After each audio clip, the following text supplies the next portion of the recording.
Labas vakaras, kolektyvas. Taigi, šiandieną lengvas video, edukacinis video, sakykime, kaip pasirinkti tarp brokerio ir prop firmos.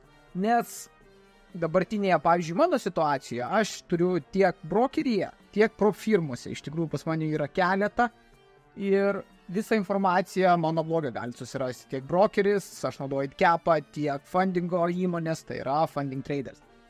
Ir pakalbėsime apie esminius skirtumus, kodėl vienais atvejais brokeris yra geriau, kodėl kitais atvejais yra geriau prop firma. Tad, važiuojame. Taigi, kaip ir sakiau, mano pagrindinė finansuojama įmonė tai yra Funding Traders. Jie suteikia kapitalą, suteikia finansavimą nuo 10 iki 200 tūkstančių, yra iš tikrųjų ir 350 tūkstančių akauntas ir 500 tūkstančių akauntas, kas yra žvėriškai daug. Bet prie to prisideda papildomi niuansai, daugiau laiko reikia tradinti, kaip matote čia, 200 tūkstančių akauntas, minimalus tradinimo dienų skaičius yra 7, tai dabar, pavyzdžiui, 500 000 akauntas reikalinga 40 dienų. Pamatyti, ar tu tikrai sugebi tradinti ir reikia atlikti tam tikrą treidų skaičių. Tai iš tikrųjų yra tokių niuansų, kas su brokeriu nėra. Tačiau dabar pažiūrėkite, turėdami finansavimą, praėję tos 2 stepus, tarkime, turite finansavimą, 200 tūkstančių, daleiskime, ir tu realiai gali netekti maksimaliai 20 tūkstančių. Reiškia, tu turi 200 tūkstančių akauntą, tavo maksimalus drawdownas yra 20 tūkstančių. Ir visas šitas malonumas kainuoja $1000, ne? Tai dabar žiūrėkit, 20 tūkstančių, tarkim, įsimesti brokerį, daug, sąlyginai daug reikia. Čia dabar susimoki realiai 1000, dar nuolaida čia, kaip matote, pačioje 30% off, jų yra, iš tikrųjų, ir aš savo turiu pasidalinęs Discord'e, galite prisijungti. Ir turite 20 tūkstančių pinigų, dolerių, kuriuos galite tradinti. Ir jeigu viskas gerai, jūs gausite išmokėjimus. Tačiau su visu šitu ateina ir niuansai. Dabar, pavyzdžiui, vienas dalykas, kuris yra iš tikrųjų aktualus, pavyzdžiui, brokeryje nėra kažkokių specifinių taisyklių. Prop firmose yra taisyklės. Ir viena, pavyzdžiui, iš jų, kas treidina, sakykime, fundamentalus. Ne tik techninė analizė, bet ir fundamentalai. Fundamentalai yra tai, jog dirbi su naujienomis. Dabar su naujienomis, nueiname Help Center, pažiūrim. News. Is trading news allowed. Is news trading allowed. Dabar žiūrėkit. Tradinimas naujienų iš karto įspėja apie galimus kainų stiprių šokimus ar apie slippage'us, stop loss orders ir taip toliau. Iš tikrųjų, kas gali kliudyti. Ir dabar summary parašyta, kad news trading is allowed.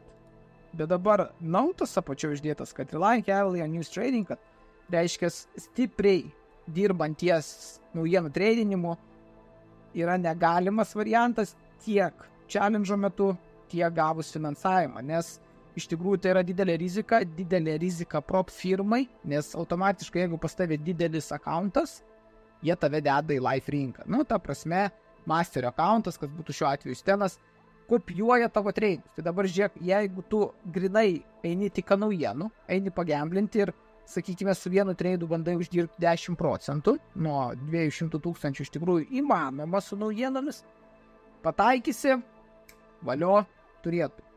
Bet yra toks įspėjimas, kad iš tikrųjų grinai ant naujienų kliautis negalim. Dabar, jeigu taip gilinantis, naujienų treidinimas galimas, daugumoje iš tikrųjų prop firmų galimas tuo atveju, jeigu tu swing traderis. Tai pas tave automatiškai treidai eina nuo kelių dienų iki keletos savaičių mažiausiai, ne? Ir jeigu yra naujienos, tai tu per jas palieki automatiškai. Tu taip neišeidinėsi iš kiekvieno treido, kol vyksta naujienos, nes būtų nelogiška. Tačiau jeigu, sakykime, tu skalpini arba atlieki day trade'us, kur tavo treidai iki kelių valandų vyksta, ir tu įeini į treidą ir eventas tau greitai tik profitą paima, jiems visas šitas yra neaktualu. Nes iš tikrųjų pastatykit save į jų vietą, ateitų kažkas, nusipirktų challenge iš tikrųjų $1000, per vieną treidą pasiekė 10% profitą ir gauna finansavimą. Nėra logikos iš tikrųjų. Taip pat pas juos lygiai tas pats. Nu, nėra logikos. Pas daugumą prop firmų šitaip. Įsidėję, pavyzdžiui, į brokerį tą $1000, gali eiti stipriai ant eventų, tačiau vėlgi nėra tikslo. Leidžia. Tau nieks nieko nepasakys, nes pinigai grinai tavo. Jeigu tu sugebėsi pataikyti, jo, viskas gerai su šituo ir galbūt iš to 1000 tu pasidarysi dar 2. Bet dabar žiūrėkit, ant kiek yra didelis skirtumas. Tai kur tu investavęs 1000 į prop firmą, ne, va šiuo atveju Funding Traders, 200 000 akauntas. Ir kur tu įsidėjęs 1000 į brokerį. Toks yra, nu, vat, finansinis skirtumas labai stiprus. Tik tai, vat, reikia vėl gaudytis. Judant toliau, iš tikrųjų, dirbant su finansuotomis įmonėmis, tai yra svarbu skaityti taisyklės. Iš tikrųjų, labai svarbu taisyklės pasiskaityti. Vat, kiekviena prop firma turi savas taisyklės. Bet kuriuo atveju savas taisyklės, tarkim, vieni leidžia martingale, kiti neleidžia martingale, vieni leidžia hedžinimą, kiti neleidžia hedžinimą. Yra daug niuansų, kuriuos reikia žinoti, kurių reikia laikytis, nes visgi tu ateini į jų kiemą, dirbti su jų pinigais, tai tu, jeigu pažeidinėsi jų taisyklės, nu, tai jie tau išrašys ragus automatiškai, nes jeigu yra nurodyta sutarty, kad va, tokia taisyklė, jau jeigu tu treidini pas juos, tu turi tų taisyklių laikytis. Va, čia yra vienintelis minusas, sakykime, su prop firmomis, kad naujos ypatingai marketinginės prop firmos, kurios neturi jokio, sakykime, statuso, jos labai žaidžiant šitų vatosų. Ką turiu omenyje, kad buvo viena prop firma, iš tikrųjų aš ją testavausi ir jie man neišmokėjo. Ilgą laiką man neišmokėjo payouto ir esmė tame, kad kažkur sutartyje nurodyta, kad ten tas, kad ten anas, kad tu ten negali zysti, ten tu negali skūstis, mes tu išmokėsim, tu turi būti kandrus, taip toliau. Ir vien žodžiu, aš vis rašydavau tos laiškus, ta prasme, ten buvo payoutas, gal 100 000 akauntas ir 4 procentai pliusą. Ir rašiau kiekvieną dieną, tvarkingai, rašiau, iki kol pažaidžiau aš pas juos kažkokią taisyklę. Ir jie man anuliavo akauntą ir sako, ko gero, viso gero. Ta prasme, taisyklės labai svarbu perskaityti ir žiūrėti, ką suteikia. Todėl mano akimis taip yra, kad pasiskaityti taisyklės ir ypatingai pačioj pradžiai pasibandyti dirbti su brokeriu, su savais pinigais, kad ir nedidelė suma, tarkim $100, pasibandyti, žiūrėti ar gaunasi lotažų skaičius, kaip rinka juda, nu iš tikrųjų tokius elementarius dalykus. Vėliau jau pereiti į fundingą, gauti finansavimą, nes vis tiek profit targetas, tai tu turi uždirbti 10% ir 5%, kad ale įrodytum jiems, jog tu sugebi tradinti ir jie tu suteiktų finansavimą. Tačiau jeigu tu ateisi visiškai žalės, tai automatiškai, tu sudeginsi akauntą. Todėl, sakau, mano patarimas yra toks, kad pradžiai brokeris, po to prop firmos, o iš prop firmų, ką uždirbate, metatės į brokerį. Brokeryje dirbdami, aš kaip sakau, nėra taisyklių, nėra profit splito, kad pavyzdžiui, dauguma prop firmų turi savo profit splitą ir jisai yra 80-20. Fundinguose iš tikrųjų tu gali gauti iki 100% profit splitą, jeigu pasiimsi adoną. Tai vėlgi yra šiokių tokių niuansų. Bet šiaip dauguma prop firmų 80% payout. Reiškia, tau 80%, jiems pasilieka 20%. Kitas dalykas, vėlgi, su brokeriu tu uždirbi, tu gali pasiprašyti payout iš karto. Nori nusimti pinigų. Pasiemi, iš tikrųjų, aš kaip darau, aš pasiemu kapitalą tą, kurį uždirbau, persivedu į kitą akauntą, kad jau man nelystų nei marginas reikalavimai, nei procentaliai.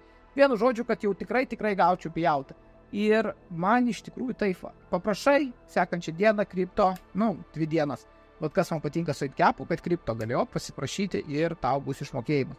Su finansuotomis įmonėmis, iš tikrųjų, kai kurios suteikia savaitę.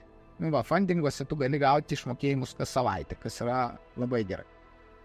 Bet šiaip pagrindas yra 14 dienų. Reiškia, tu, kad ir gavęs finansavimą, tu turi išlaukti 14 dienų. Tai čia iš tikrųjų šitas yra pagrindinis kabliukas, kur, kad ir žmogus gavo finansavimą, jisai vis tiek per tą 14 dienų sugeba sudeginti savo finansuotą. Ir jie ant to tikrai labai stipriai žaidžia, nes labai daug žmonių iš tikrųjų sudegina būtent tada, kada gauna finansavimą.